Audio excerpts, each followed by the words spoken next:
গল্পের তরীতে সকল শ্রোতা বন্ধুদের স্বাগত জানাই।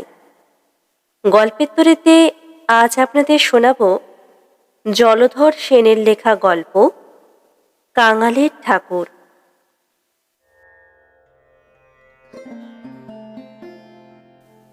জ্যৈষ্ঠ মাসের মাঝামাঝি সময়ে একজন জগন্নাথ দেবের পাণ্ডা আমাদের গ্রামে আসিয়া উপস্থিত হইলেন। আমাদের সোনাপুর গ্রামখানি খুব বড় নহে, বড় মানুষের বাসও তেমন বেশি নহে। প্রায় সকলেই আমাদের মতো সামান্য অবস্থার গৃহস্থ। তাই প্রতি বছরই পাণ্ডা ঠাকুরের শুভাগমন হয় না। জগন্নাথ দর্শনার্থী যাত্রী বছর বছরই পাওয়া যায় না। 2-4 বছর অন্তর পাণ্ডা ঠাকুর আসেন এবং যেমন করিয়া হোক 10-20 জন যাত্রী লইয়া যান। আমি যেবারের কথা বলিতেছি তাহার পূর্ব বছর আমার পিতা ঠাকুর স্বর্গারোহণ করেন। আমার পিতৃব্য শ্রীযুক্ত দয়ালচন্দ্র দে মহাশয় আমার মাতা ঠাকুরণীর তখন অভিভাবক। পিতা ঠাকুর বর্তমানে কাকা পৃথক হন এবং বাড়িও পৃথক করেন। আমরা জাতিতে সুবর্ণ বণিক। পূর্বে পিতা ঠাকুর ও কাকা মহাশয় যখন একান্নভুক্ত ছিলেন তখন আমাদের একখানি বেনে মশলার দোকান ছিল। পৃথক হইবার পর পিতা একখানি নতুন দোকান করেন এবং পূর্বের দোকানখানি কাকাকেই দান করেন। পিতার মৃত্যুর সময়ে আমার বয়স 13 বছর। সে সময় আমি কি আর নিজে দোকান চালাতে পারি? তাই আমার এক মামাতো ভাই দোকানের ভার গ্রহণ করেন। গিরিশ দাদা আর আমি দুজনে দোকানের কাজকর্ম করি। গিরিশ দাদা মাসে 14 টাকা পান আর আমাদের বাড়িতেই থাকেন। এই খরচ বাদে যাহা লাভ হয় তাহাতে আমাদের মাতা পুত্রের সংসার একরকম চলিয়া যায়। দিদির বিবাহ বাবাই দিয়া যান। দিদিদের অবস্থা ভালো। সংক্ষেপে এই আমাদের সাংসারিক অবস্থা। জগন্নাথের পাণ্ডা ঠাকুর গ্রামে আসিয়া বাড়ি বাড়ি ঘুরিয়া যাত্রী সংগ্রহ করিতে লাগিলেন। আমার কাকা জগন্নাথ দর্শনে যাবেন স্থির করিলেন। মা কি এমন সুযোগ ত্যাগ করিতে পারেন? তিনি কাকাকে ধরিয়া বসিলেন যে তাহাকে সঙ্গে লইতে হইবে। কাকারা তাহাতে আপত্তি কি? তিনি জানিতেন মায়ের তীর্থভ্রমণের ব্যয়ভার তাহাকে গ্রহণ করিতে হইবে না, সুতরাং তিনি সম্মত হইলেন। কিন্তু গোলযোগ বাঁধিল আমাকে লইয়া। আমি বলিলাম, মা, আমিও তোমার সঙ্গে যাব। কাকার তাহাতে আপত্তি, মায়েরও আপত্তি। আমি ছেলে মানুষ, জগন্নাথের পথ বড় খারাপ, নানা বিপদের সম্ভাবনা। 1 মাসের পথ হাঁটিতে হয়। রাস্তায় চোর ডাকাত আছে, যাত্রীদের প্রায়ই নানা পীড়া হয়, অনেকে প্রাণ ত্যাগ করে। এ অবস্থায় আমার মতো ছেলে মানুষকে কিছুতেই সঙ্গে লইতে পারা যায় না। আমি যদি সঙ্গে যাইতে চাই তা হইলে কাকা মাকে লইয়া যাইতে পারিবেন না, স্পষ্ট জবাব দিলেন। মা আমাকে অনেক বুঝাইলেন, কিন্তু আমি কাঁদিয়া আকুল হইলাম। অবশেষে মা বলিলেন, তাহলে আমার অদৃষ্টে আর জগন্নাথ দর্শন নেই। যাক, আমি আর যাব না। পাপের কি এমন ভাগ্য হয়? তিনি দীর্ঘ নিঃশ্বাস ত্যাগ করিয়া তীর্থযাত্রার বাসনা ত্যাগ করিতে উদ্যত হইলেন। লেখাপড়া অতি সামান্যই শিখিয়াছিলাম। বেনের ছেলে, একটু লিখিতে পড়িতে পারিলে এবং হিসেবপত্র রাখিতে পারিলেই যথেষ্ট। তাই বাবা আমাকে স্কুলে দেন নাই। পাঠশালার বিদ্যা কথঞ্চিত আয়ত্ত করিয়াই 12 বছর বয়সে আমি দোকানে যাইতে আরম্ভ করি। সে ভালোই হইয়াছিল, নতুবা তাহার 1 বছর পরে যখন বাবা মারা গেলেন তখন আমি যদি দোকানের কাছে মোটেই না জানিতাম তাহলে বড় বিপদ হইত। আর লেখাপড়া জানি আর নাই জানি, বিদ্যা নাই থাকুক। মায়ের দীর্ঘ নিঃশ্বাস আমার সেই 14 বছর বয়সী বুকে বড়ই বাজিল। আমি দেখিলাম মায়ের তীর্থধর্মের আমি অন্তরায় হইলাম। তখন আর নিজের কথা ভাবিলাম না, মায়ের তীর্থধর্মে বাধা দিব না, এই কথা আমার মনে হইল। আমি মাকে বলিলাম, আমি তোমার সঙ্গে যাব না মা, তুমি একলাই কাকার সঙ্গে যাও, আমি আর গিরিশ দাদা বাড়িতে বেশ থাকতে পারবো। আর কতদিনই বা, বড় বেশি হলে 2 মাস, কেমন মা? মা বলিলেন, তা বই কি, 2 মাস তোরা 2 ভাই তোর কাকিমার কাছে থাকিস, কোনো কষ্ট হবে না। ছোট বউ এতে অসম্মত হবে না, কি বলো ঠাকুরপো? কাকা বলিলেন, তার আর কথা কি, তুমি তো জানো বড় বউ, আমি কি আর ইচ্ছে করে পৃথক হয়েছিলাম? দাদাই জোর করে পৃথক করে দিলেন, বললেন যে যে দিনকাল পড়েছে তাতে পৃথক হলেই মনের মিল থাকবে, তাই তো পৃথক হয়েছিলাম। আমার কি আর ইচ্ছে ছিল? তারপর দাদা মারা গেলেও তো তোমাকে তো বলেছিলাম, আর কেন 2 দোকান এক করে ফেলে একসঙ্গে থাকি, তখন তোমার ভাই তো তাতে বাধা দিলেন। যা, সে কথা থাক, সুরেশ আর গিরিশ আমার ওখানেই থাকবে। আর তুমি তো আমার সম্বন্ধী রায়চরণকে জানো, সে এই 2 মাস এখানে থেকে আমার দোকান দেখবে, বাড়িরও ভার নেবে।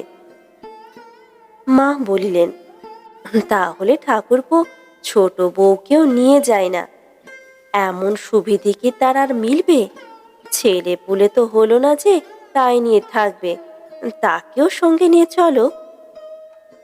কাকা বলিলেন, এই শোনো কথা, আজ 3 দিন ধরে তাকে বুঝিয়ে সুঝিয়ে ঠিক করেছি, এখন তুমি আবার তাল তোলো, শেষে দেখছি কারও যাওয়া হবে না।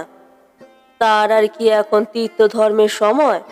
সে পরে হবে, তুমি আর ও গোল তুলো না বড় বউ। সুরেশ বাড়ি রইল, তাকে দেখবে কে? সে কথা ঠিক বলেছ ঠাকুরপো, তার হাতে ছেলেকে সমর্পণ করেই তো আমি যাব। না, সে থাক, বেঁচে থাক, তোমার লক্ষ্মীশ্রী বাড়ুক, সে কত তীর্থধর্ম করতে পারবে। 2রা আষাঢ় শুভ দিনে গ্রামের আরও 8-10 জন মেয়ে পুরুষের সঙ্গে কাকা ও মা জগন্নাথ দর্শনে যাত্রা করিলেন। এখনকার মতো সে সময় রেল হয় নাই, তখন আমাদের গ্রাম থেকে হেঁটে গিয়ে রেলে কলিকাতায় যেতে হতো। সেখান থেকে নৌকোয় উঠে উলুবেড়ে, তারপর যাদের অবস্থা ভালো নয় তারা সারা পথ হেঁটে যেত। পথে চটিতে থাকতে হতো। রাস্তা কি কম? পান্ডা ঠাকুর গল্প করত, সে দেশে আমাদের দেশের মতো ক্রোশ নয়, ডাল ভাঙা ক্রোশ। রাস্তার কোনো স্থানের গাছ থেকে একটা ডাল ভেঙে নিয়ে পথ হাঁটতে হাঁটতে যখন ডালের পাতাগুলো শুকিয়ে যেত, তখন একক্রোশ পথ চড়া হতো। তাই তখন লোকে বলতো, বাবা জগন্নাথের কথা যেন মনে হয়, পথের কথা মনে না হয়। এইরকম কত কথা যে সে সময় শুনেছিলাম, তার সব কি আর মনে আছে? মা চলে যাবার পর প্রথম প্রথম প্রতিদিনই তার কথা মনে হতো। গিরিশ দাদার সঙ্গে মায়ের কথাই হতো। দোকান বন্ধ করে যখন কাকার বাড়িতে রাত্রিতে আহার করতে যেতাম, তখন কাকিমার কাছে বসে মায়ের কথাই বলতাম। একদিন কাকিমা বললেন, দেখ সুরেশ, তুই যে রোজই কেবল মায়ের কথা বলিস, তাতে তার তীর্থধর্ম হবে না। এত কষ্ট করে জগন্নাথে গিয়েও দিদি ঠাকুরের দর্শন পাবেন না। আমি বললাম, ঠাকুরের দর্শন পাবেন না কেন? আমরা এখানে বসে কথা বলছি, তাতে কি দোষ হচ্ছে? কাকিমা বললেন, ওরে হাবা ছেলে, তুই যখন এখানে বসে তোর মার কথা ভাবিস, তখন তিনি যেখানেই থাকুন সেখানেই তার তখন তোর কথা মনে হয়। শুনেছি অদৃষ্টে নেই, নিজের কথা বলতে পারিনি। শুনেছি ছেলে কাঁদলে কি ছেলের কষ্ট হলে যত দূরেই হোক না কেন মায়ের প্রাণ অমনি কেঁদে ওঠে। ও নারীর বাঁধন বড় শক্ত বাঁধন। তুই যদি এখানে বসে তোর মায়ের জন্য এখন কাঁদিস, তাহলে সেই পুরীর পথে চটিতে বসে এই এখনই তোর মায়ের প্রাণ কেঁদে উঠবেই, তার মনে তোর কথা জাগবেই। তাহলে তারা জগন্নাথ দর্শন হবে না।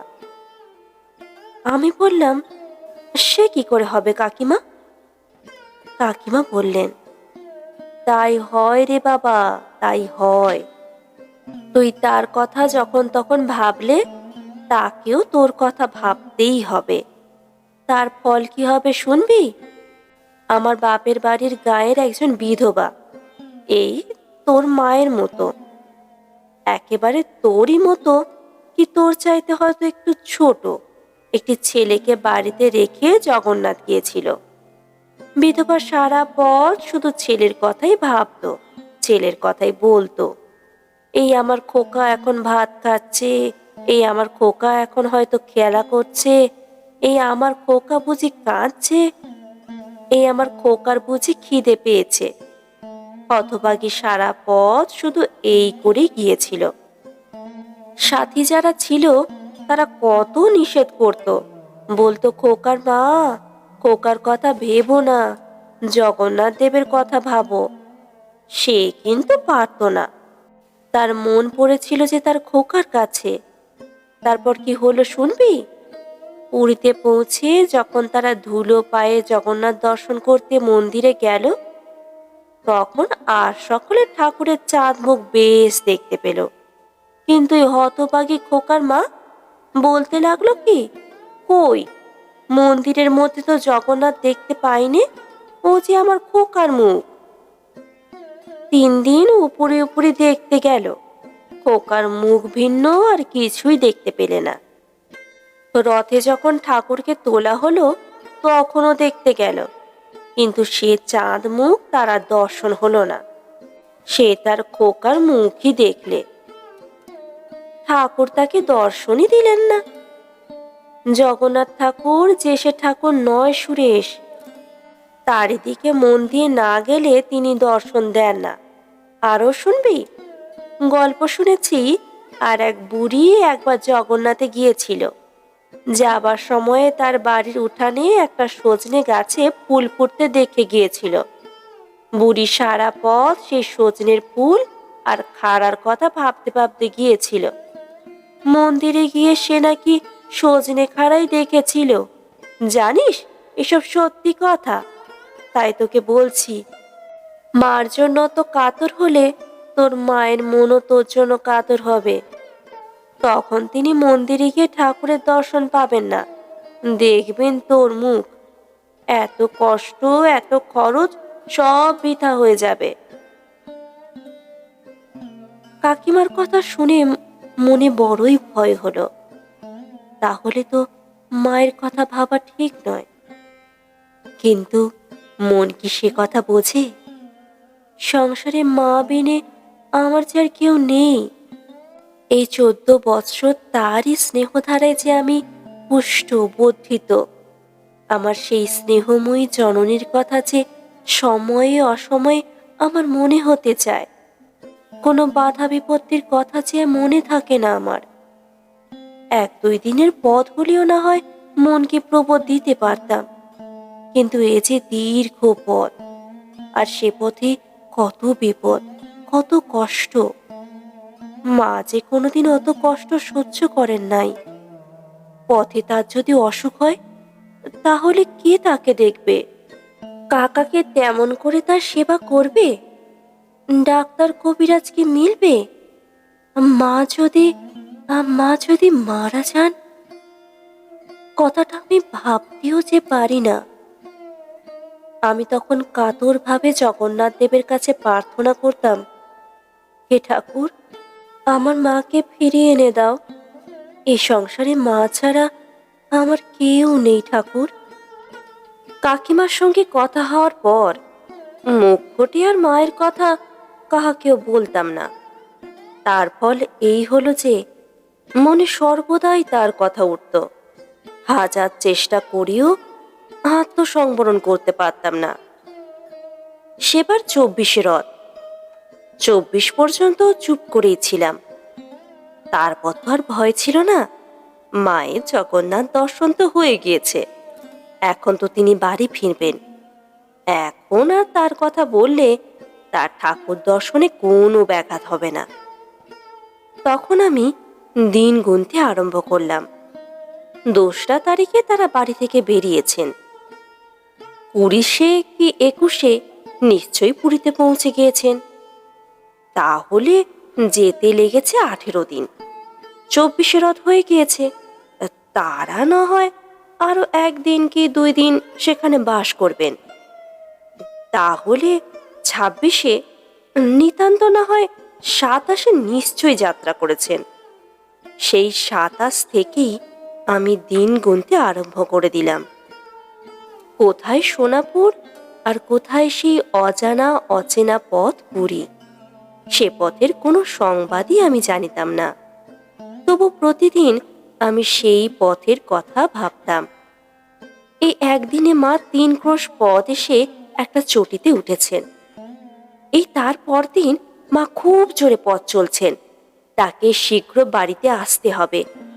আমি যে তার পথ চেয়ে বসে আছি, মা তো তা বেশ বুঝতে পারছেন। কাকিমা যে বলেছেন মায়ের ছেলের প্রাণ এক তারে বাঁধা, আমি যে এত আকুল হয়েছি মা সে কথা বেশ জানতে পারছেন। পথে বিলম্ব তা তিনি কিছুতেই করতে পারবেন না। যেতে যদি 18 দিন লেগে থাকে, তাহলে ফিরতে 15 দিনের বেশি কিছুতেই লাগবে না। মাকে যে ছুটে আসতে হবে। যারা সঙ্গে গিয়েছে তারাও ছুটছে বইকি। সবারই তো বাড়ি ঘর আছে। কাকা কি আর পথে বিলম্ব করতে পারেন? পরের উপর দোকান সংসার ফেলে তিনি কি আর নিশ্চিন্ত আছেন? আমি সোনাপুরে আমাদের দোকানে বসে প্রতিদিন তাদের পথ হাঁটা দেখি। তাদের জোরে পথ চলাই, পথে বিশ্রাম করতে দিই না। 1 ঘন্টা থেকে 1.5 ঘন্টা হলে চটি থেকে পথে নামাই। ঝড় বৃষ্টি বা প্রখর রৌদ্র কিছুই মানি নে। আমার যে গরজ বেশি। 15 দিন চলে গেল, 16 দিনও গেল। কই, মা তো ফেরেন না।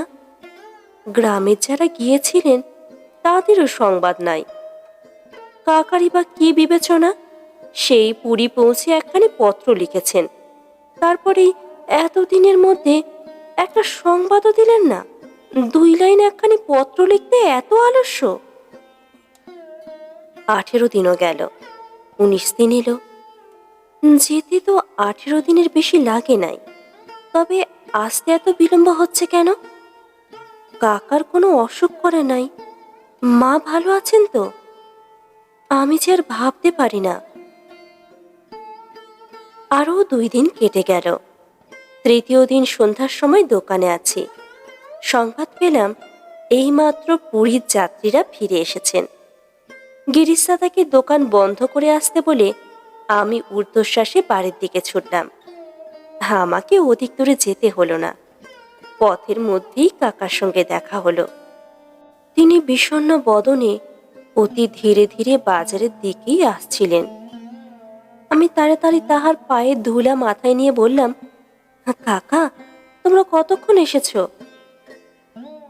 কাকা আমার কথার উত্তরে হা হা করে কেঁদে উঠে আমাকে বুকে জড়িয়ে ধরলেন। তাহার এই অবস্থা দেখে আমি যে কি করব ভেবে পেলাম না। তবে মায়ের যে কিছু হয়েছে তা বেশ বুঝতে পারলাম।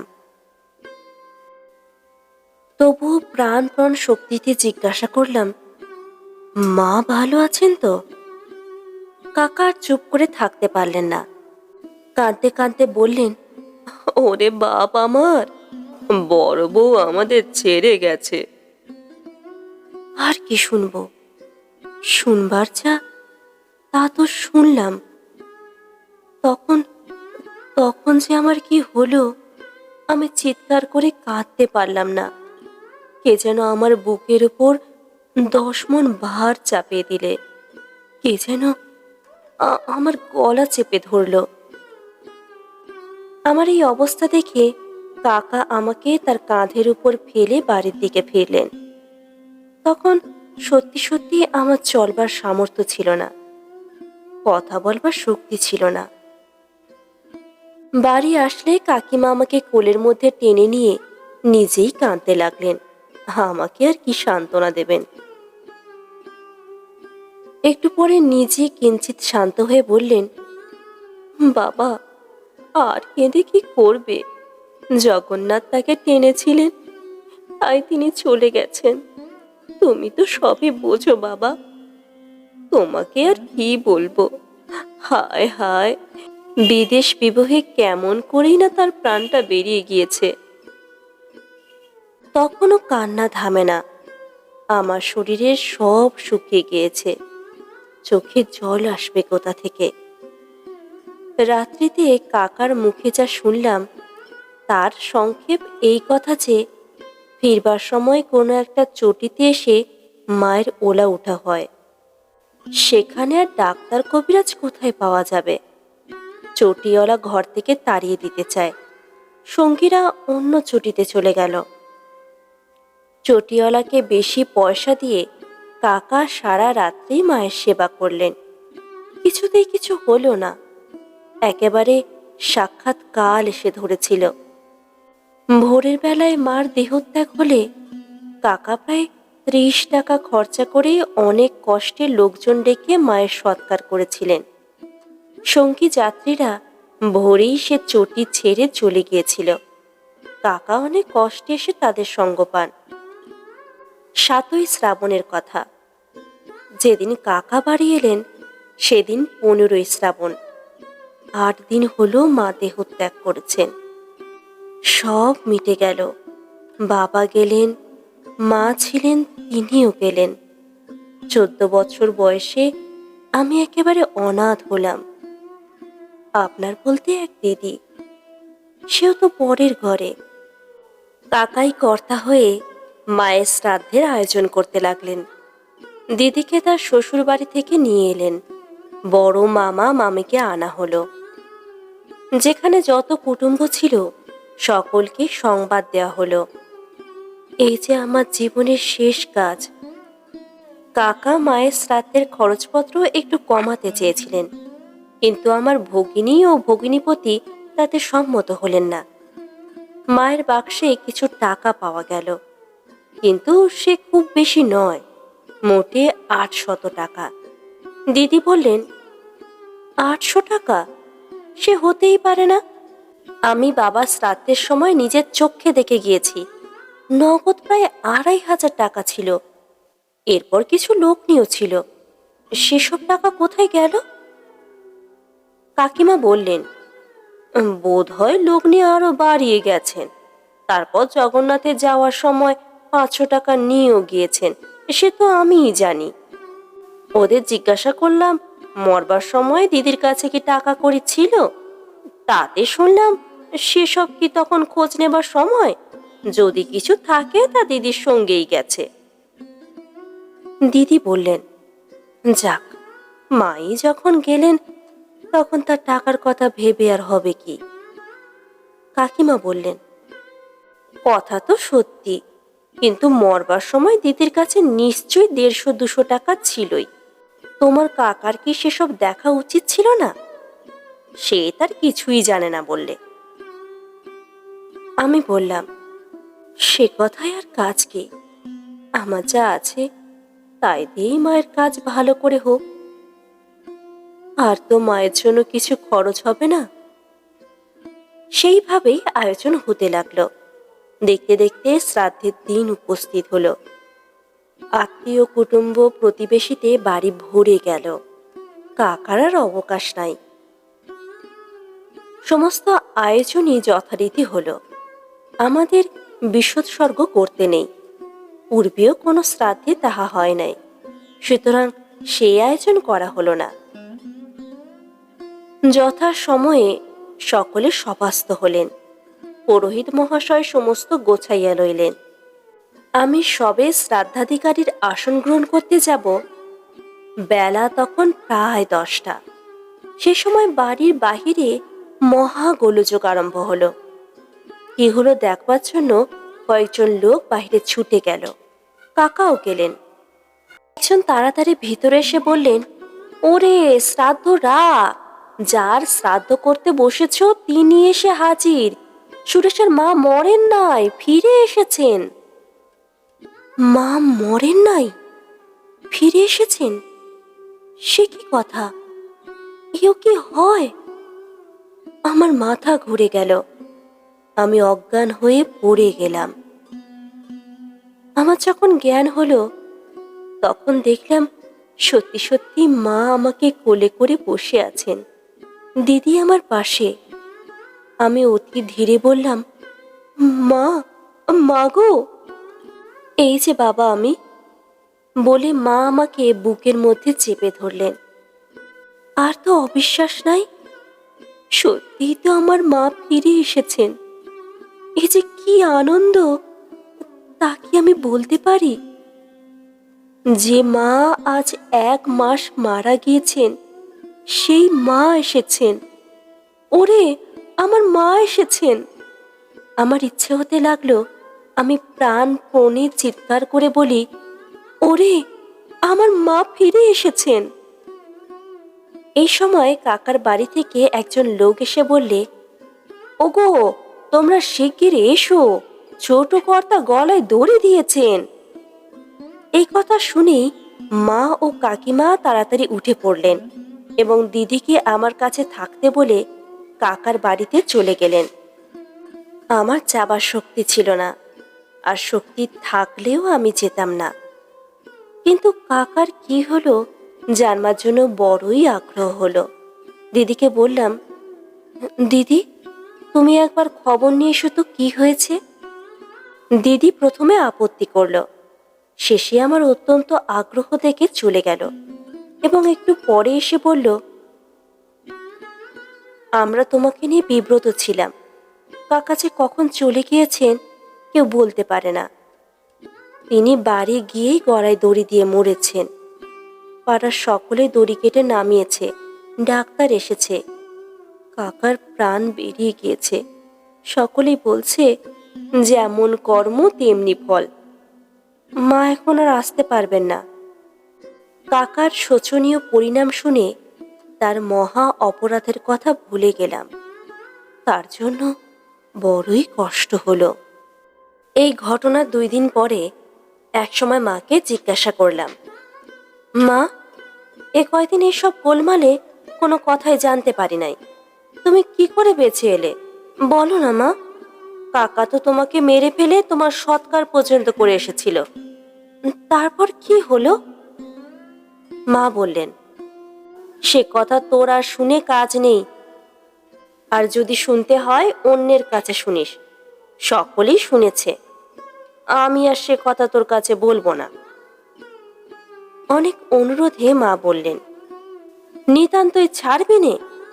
তবে শোন, পথের কথা আর জগন্নাথ দেবের কথা তোকে আর কি বলবো, তুই আর তার কি বুঝবি। প্রথম রথের পর দিনই আমার বেরুবার ইচ্ছা। তখন তো আর ঠাকুরের টান নেই, তোর টান।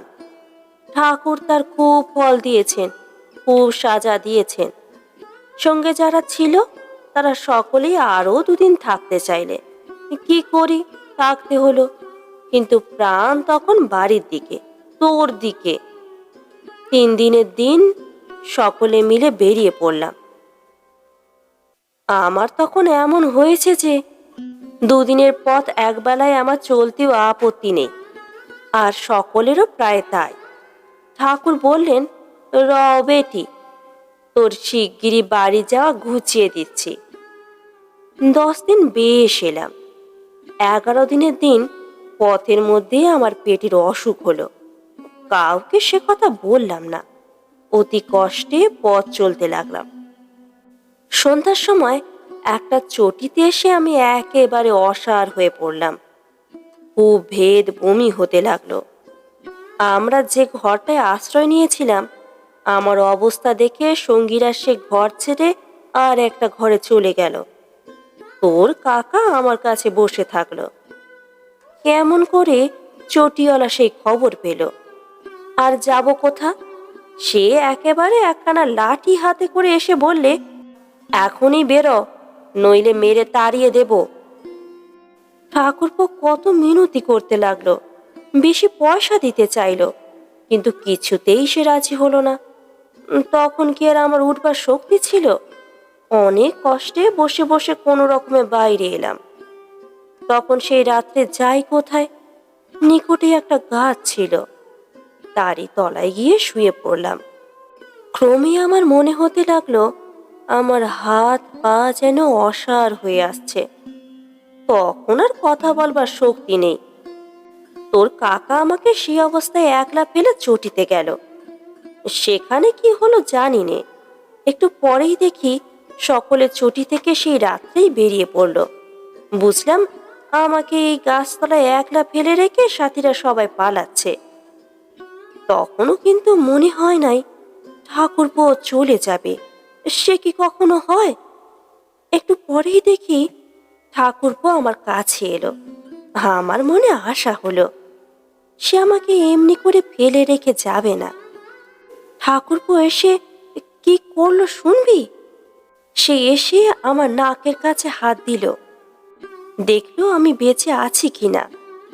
তারপর আমার কোমরে যে টাকার গেজে বাঁধা ছিল সেটি টেনে খুলে নিল।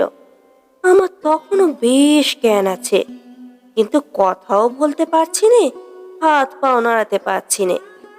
সে যখন চলে যায় দেখে আমি প্রাণপণে চিৎকার করবার চেষ্টা করলাম। আমার কি তখন সে শক্তি ছিল? সে অন্ধকার রাত্রিতে গাছতলায় আমাকে ফেলে সে সত্যিই তাড়াতাড়ি চলে গেল। আমার বুকের ভিতর তখন যে কি করে উঠল তা তোকে কি করে বুঝবো বাবা। সে অবস্থা যেন অতি বড় শত্রুরেরও কখনো না হয়। তখন আমি সব ভুলে গেলাম, তোর মুখখানিও ভুলে গেলাম। ঘর সংসারের কথা তখন আমার মনে এলো না। আমার মনে এলো বাবা জগন্নাথের কথা। আমি তখন মনে মনে তাকেই ডাকতে লাগলাম, তারই পায়ে মন ঢেলে দিলাম।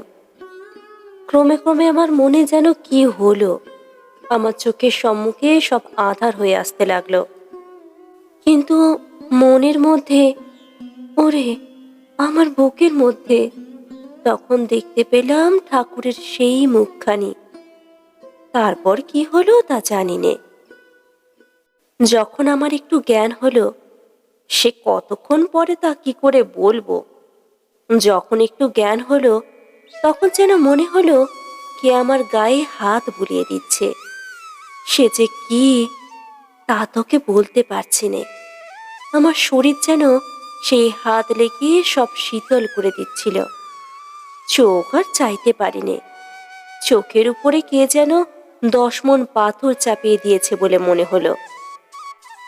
অনেক চেষ্টা করে একবার চাইলাম, কি দেখলাম শুনবি বাবা আমার? মুখে যে সে কথা আসে না, কেমন করে সে কথা তোকে বলবো। আমি চেয়ে দেখলাম ঠাকুর, সত্যি ঠাকুর রে, সত্যি জগন্নাথ দেবের মুখ দেখলাম। তিনিই আমার পাশে বসে রয়েছেন, তারই সেই চাঁদ মুখ আমি দেখতে পেলাম। একবার, শুধু একবার দেখা, তারপরে আবার চোখ বন্ধ হয়ে গেল। আমি চিৎকার করে ডাকলাম, প্রভু দয়াল ঠাকুর, আর একবার আমার চোখ খুলে দাও, আর একবার তোমার চাঁদ মুখখানি দেখতে দাও। তারপর আর আমি চোখ খুলব না, আর আমি কিছুই চাইব না। হায় রে অভাগী, হায় রে আমার কপাল। ঠাকুরের আর দয়া হলো না, আমার চোখ আর খুলল না। কিন্তু তখনও সেই শীতল হাত আমার গায়ে রয়েছে। আমার তখন মুখ শুকিয়ে গিয়েছিল। আমি অতি কষ্টে বললাম, একটু চল। সুরেশ, বাবা আমার, শোন ভালো করে। সত্যি আমার মুখে কে জল দিল। সে তো জল নয়, সে চরণামৃত। তেমন জল তো কখনো খাইনি। কে যে তার গন্ধ, কে যে তার স্বাদ। সে অমৃত রে বাপ, সে অমৃত।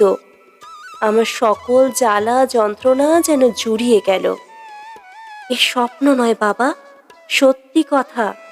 আমার শরীর যেন জুড়িয়ে গেল, আমার রোগ যেন পালিয়ে গেল। যাকে সন্ধ্যার পর সকলে মরা মনে করে ফেলে গিয়েছিল, সে যে ভালো হয়ে গেল। হঠাৎ গাছের উপর একটা পাখি ডেকে উঠল। সেই ডাকে আমার বুকে যেন বল এলো। আমার চোখ খুলে গেল। আমি চেয়ে দেখি ভোর হয়ে গেছে, পথ দিয়ে যাত্রীরা সব যাচ্ছে, কিন্তু আমার কাছে তো কেউ নেই। সেই গাছতলায় আমি একলা শুয়ে আছি। আমার শরীরে কোনো যন্ত্রণা নেই। রাত্রে যে মরতে বসেছিলাম তেমন বোধ হলো না। আমার যে অসুখ হয়েছিল তার চিহ্ন মাত্র নেই। আমি তখন উঠে বসে হাত জড়ো করে ঠাকুরকেই ডাকতে লাগলাম, প্রভু, কাঙালের ঠাকুর, এত দয়া তো আমার এই অভাগীর উপর। বাবা, তোর মা কত ভাগ্যবতী। তোর মায়ের সব আশা পূর্ণ হয়েছে বাপ। আমার মতো মহাপাপী ঠাকুরের চরণামৃত পেয়েছিল, তাই বেঁচে গেছে। তারপর আর কি, সঙ্গে পয়সা ছিল না, তাতে কি। যাবার সময় অত টাকা সঙ্গে থাকতেও একদিন খেতে পাইনি। কিন্তু যখন একটাও পয়সা নেই, তখন দয়াল ঠাকুর আমার জন্য আগে হতেই সব ঠিক করে রেখে দিতেন। সব ঠিক। পথে যেখানে গিয়েছি কাউকে বলতে হয় নাই, আমাকে ডেকে লোকে খেতে দিয়েছে। এ তো তারই খেলা, ওরে তারই খেলা। উলুবেড়ের নৌকার মাঝি আমাকে নিয়ে এলো। পয়সা নিল না, বলল, তোমার কাছে তো কিছুই নেই বলে মনে হচ্ছে, তোমাকে ভাড়া দিতে হবে না। কে তাকে কথা বলে দিলে? কলকাতায় এসে শিয়ালদহ স্টেশনে একপাশে বসে আছি। একটি বাবু এসে বলল, মা, তুমি কোথায় যাবে? আমি গ্রামের নাম বললাম। সে বলল, এখানে বসে কেন, টিকিট কিনলে না? আমি কোনো উত্তর দিলাম না। বাবুটি কি ভেবে চলে গেল। একটু পরে এসেই আমাকে একখানি টিকিট দিয়ে বলল, এসো মা, তোমাকে গাড়িতে তুলে দিচ্ছি। এসব তারই খেলা রে, তারই খেলা। পথে যারা খেতে দিয়েছিল, উলুবেড়ের সেই নৌকার মাঝি আর স্টেশনের সেই বাবু, এরা সব আমার কাঙালের ঠাকুর। ঠাকুরই এসব বেশ ধরে আমাকে তোর কাছে এনে দিয়ে গেছেন বাবা। বাবা, একটা কথা তোকে বলি, কোনো দিন মানুষের দিকে চাসনি। যখন বিপদে পড়বি আমার সেই কাঙালের ঠাকুরকে ডাকিস, তোর কোনো অভাব থাকবে না। তোকে আজ আমার ঠাকুরের চরণেই নিবেদন করে দিই। এই বলিয়া মা আমাকে বুকের মধ্যে জড়াইয়া ধরিলেন। আমার বেশ মনে হইল কোনো এক দেবতা আমাকে বুকে করে নিলেন। মায়ের রথযাত্রার ফলে আমার জীবনযাত্রার পথ ঠিক হয়ে গেল। সেই 14 বছর বয়সেই আমি পথ পেয়েছিলাম। সে কথা আজ নয়, আরেকদিন। গল্পটি এই পর্যন্ত সমাপ্ত হলো। আপনারা শুনছিলেন জলধর সেনের লেখা গল্প কাঙালের ঠাকুর। গল্পটি কেমন লাগলো? ভালো লাগলে অবশ্যই লাইক করে দেবেন। নিত্য নতুন ভিন্ন ভিন্ন স্বাদের অডিও স্টোরি শোনার জন্য গল্পের তরী চ্যানেলটিকে সাবস্ক্রাইব করে নেবেন। ধন্যবাদ।